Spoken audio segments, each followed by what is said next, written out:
السلام علیکم پاکستان. امید ہے آپ سب خیریت سے ہوں گے. پاکستان میں ہم پہلے بھی ایسا مطلب اختلاف آپ رکھ سکتے ہیں، سیاسی اختلاف سب سے ہوتا ہے، کوئی مسئلہ نہیں ہے. لیکن یہ جو اس وقت سیاسی اختلاف کے نام پر آپ پاکستان کی توہین کرنے پر آ گئے، خدا نہ خواستہ پاکستان کو یہ ان کا پاکستان کا وجود مٹانے پر تل گئے پی ٹی آئی والے. مطلب آج میں قاسم سوری کی ایک پوسٹ پڑھ رہا تھا کہ وہ اس میں باور کرانے کی کوشش کر رہا ہے کہ کشمیر پر انڈیا کا قبضہ ہو جائے گا. ایک بچی کی وہ ویڈیو کو استعمال کر رہا ہے. مطلب اس حد تک یہ گر گئے. اب تم پاکستان کے ایوان کے ڈپٹی اسپیکر رہے ہو، بے شرم آدمی. تمہاری اوقات کیا تھی؟ تمہاری نسل کیا ہے؟ تمہاری اوقات کیا ہے؟ تمہاری ماں ساری رات لوگ کی خدمت کرتی تھی تو تم قاسم سوری پیدا ہوئے، اور تم ہو کیا چیز؟ تم عورتوں کی کمائی کھانے والی نسل سے ہو. تم پاکستان کے لیے سوچ رہے ہو. تم امریکہ تو بھاگ گئے ہو اور سمونیوں کی گود میں بیٹھ کر پاکستان کے لیے ایسی باتیں کر رہے ہو، ایسی پوسٹیں کر رہے ہو. مطلب تم ہو کون؟ تمہارا معیار کیا ہے؟ تمہاری اوقات کیا ہے؟ 2 ٹکے کی تیری اوقات کوئی نہیں قاسم سوری. تم یہ جو آج کل گورنمنٹ کا اور ان کا آپس میں وہ کہتے ہیں نا مذاکرات، میں بڑا کلیئر ہوں اس بات میں، بہت کلیئر ہوں. عمران نیازی پاکستان میں اقتدار میں کبھی زندگی بھر نہیں آ سکتا، یہ ذہن میں رکھ لیں. کبھی اقتدار میں نہیں آئے گا. آپ یو ایس کو کیا سمجھ رہے ہیں؟ امریکہ اس کو اقتدار میں لائے گا؟ یورپ اس کو اقتدار میں لائے گا؟ یہ انسانی حقوق کی باتیں کرتے ہیں برطانیہ والے، یورپی یونین اور امریکنز. انسانی حقوق؟ کون سے انسانی حقوق؟ آپ کو انسانی حقوق غزہ میں یاد نہیں آتے؟ آپ کو انسانی حقوق انڈیا میں یاد نہیں آتے؟ وہاں مسلم تو مسلم، کرسچنز بھی غیر محفوظ ہیں اس وقت، اقلیت مکمل غیر محفوظ ہے انڈیا. وہاں آپ کو انسانی حقوق یاد نہیں آتے؟ پاکستان میں انسانی حقوق، اور انسانی حقوق کے نام پر آپ جن لوگوں کو فنڈ کرتے ہیں یا جن لوگوں کو بیک اپ کرتے ہیں، ایک بی وائی سی بلوچ وہ مارنگ لانگو، یعنی اس کے ہر لوگوں نے تربت میں ایک واقعہ، اس کی ویڈیو آئی ہے کہ وہ ایمبولنس کو راستہ نہیں دے رہے. یار خوف ہے خود، یہ انسانیت ہے؟ یہ یورپی یونین ان کو جو ہے ڈیفینڈ کرتی ہے، یورپ مارک لانگو کو جو ہے وہ سپورٹ کرتا ہے. اس قسم کے ایلیمنٹس پاکستان کا اکھاڑ کچھ نہیں سکتے، چاہے وہ امریکن بیک اپ لے کر آ جائیں، یورپین بیک اپ لے کر آ جائیں، یہ برطانیہ کا بیک اپ لے کر آ جائیں. خدا نخواستہ پاکستان کا تو آپ کچھ اکھاڑ ہی نہیں سکتے، کبھی بھی کچھ نہیں اکھاڑ سکتے آپ پاکستان کا. اسٹیٹ ٹو اسٹیٹ جب بات ہوگی، ابھی ٹرمپ کو حلف اٹھانے دیں. ساری ان کی یہ ٹرمپ کو بھی دیکھیں برا بلا کہیں گے پی ٹی آئی والے کچھ دن کے بعد. ایک وہ بیچارہ فارغ التحصیل، اس کا کوئی ٹچا تو ہے، وہ رچرڈ، کوئی اس کی کوئی اہمیت تو ہے نہیں، کوئی اہمیت نہیں ہے. اس کو انہوں نے باپ بنایا ہوا. ان کی انتہا، ان کی اوقات، ان کی پوزیشن کیا ہے یہ آپ دیکھ ہی رہے. ہونا کچھ نہیں ہے. پاکستان کو امریکہ دباؤ میں نہیں لے سکتا. وہ وقت گزر گیا جب امریکہ کی بڑی طوطی بولتی تھی. اب تو امریکن خود بیچارے پریشان ہو گئے، ان کی حالت بہت بری ہے اس وقت امریکنز کی بھی. وہ پاکستان پہ کیا دباؤ ڈالیں گے؟ باقی عمران خان اقتدار میں کبھی واپس نہیں آئے گا. دوسرا، میری شیعہ برادری سے ہمبل ریکویسٹ ہے کہ جو آپ نے احتجاج کے نام پر رستے بند کرے ہوئے، لوگوں کو تکلیفیں دے رہے ہیں، اس کو بند کر دیں.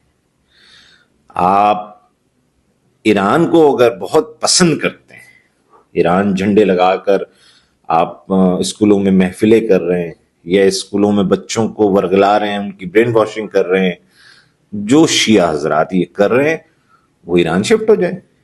ان کو ایران عزیز، ایران شفٹ ہو جائے. ایرانی پراکسی پاکستان میں اب نہیں چلے گی.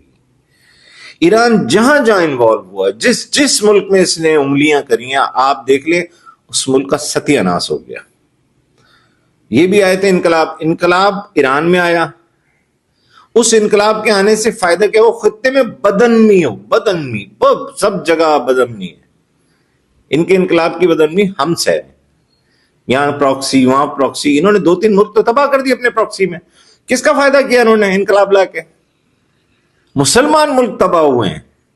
عراق تباہ، یمن تباہ، لیبیا تباہ، شام تباہ، ایرانی پراکسی کی وجہ سے. انہوں نے فائدہ کس کا کیا ہے؟ کون سا یورپ کا ملک تباہ ہوا ہے؟ کون سا اسرائیل کو کوئی فرق پڑ گیا؟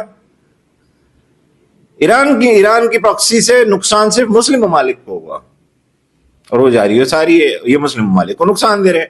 ان کے خمینی صاحب انقلاب لاتے ہیں، مرتے فرانس میں، انقلاب لے کر آتے ہیں وہ یورپ کے خلاف، اور اپنی آخری زندگی کے آرام یورپ کی گود میں گزارتے ہیں. موت اس کو آتی ہے فرانس کے اندر.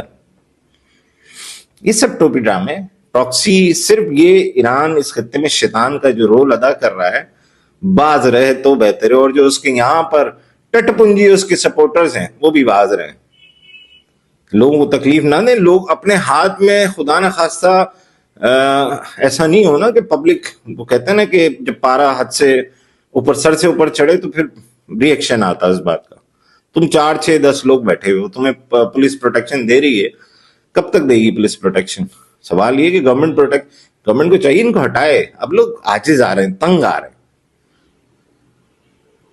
مطلب آپ واقعہ پارا چنار میں ہوا ہے تو بھائی جاؤ پارا چنار میں جو ہے وہ یو کے، وہ کیا آپ کا KPK کی اسمبلی میں جا کے جو ہے وہ دھرنا دے دو. ادھر پشاور کی روڈیں بند کر دو جا کے. وہاں تمہاری ہوا خشک ہوتی ہے، ٹائٹ ہو جاتی ہے ہوا، کہ پشاور میں تو تم دھرنا دے نہیں سکتے. کراچی کو تم لوگوں نے آسان ٹارگٹ بنایا ہوا ہے. کمانا ہو تو کراچی، بھیک مانگنی ہو تو تمہیں کراچی چاہیے، لوٹ مار کرنی ہو تو کراچی کی یاد تمہیں آتی ہے. جس کو دیکھو جو چیز خراب 2 نمبر کرنی ہے کراچی آ جاؤ. کراچی کو تمہارے باپ کی جاگیر ہے سالا. تو میری جو ان کے معتبر اور پڑھے لکھے علماء ہیں شیعوں کے، ان سے درخواست ہے ان کو سمجھائیں. ظلم ہوا ہے پارا چنار میں، کوئی دو رائے نہیں ہے، لیکن یک طرفہ تو ظلم نہیں ہوا نا، دونوں طرف ظلم ہوا ہے. آپ اسلحے سے پاک کرنے کے خلاف کیوں ہے پارا چنار کو بھائی؟